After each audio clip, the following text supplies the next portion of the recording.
বর্তমান জেনারেশনে স্মার্টনেস বলতে বোঝায় যত পারো তত অর্ধনগ্ন অবস্থায় থাকো।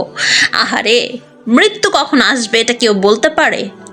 এই অর্ধনগ্ন অবস্থায় বিকিনি পরে যখন আপনারা নাচানাচি করছেন, যে এই কাজগুলো করছে যারা করছে, ওই অবস্থা আজরাইলকে দেখতে পেলে কি হবে? আপনি তো মাপ চাওয়ার সুযোগটাও পাবেন না। মাপ চাওয়ার সুযোগ কি পাবেন বলেন? কখনোই পাবেন না। তাহলে ওই অবস্থায় যদি আপনার মৃত্যু হয়, আপনার জানটা কিভাবে কবজ হবে? মা ফাতেমা, নবীজির মেয়ে, সারা জাহানের বাদশার মেয়ে, তাকেও মাফ দেওয়া হয় না এই কবরে। আমাদেরকে কিভাবে মাপ দিবে? একটু ভাবুন, একটু বুঝুন। এত পরিমাণ দুনিয়াটা নোংরামিতে ভরে গিয়েছে, যেন বাংলাদেশটা এখন আর বাংলাদেশ না, ভাঙ্গাদেশ হয়ে গেছে। কেন ভাই?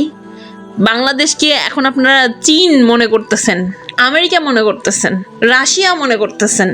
কি মানে ওই দেশের প্রথাগুলো এই দেশের মধ্যে মানুষ একদম মানা শুরু করে দিয়েছেন। একটু নিজের দিকে তাকান।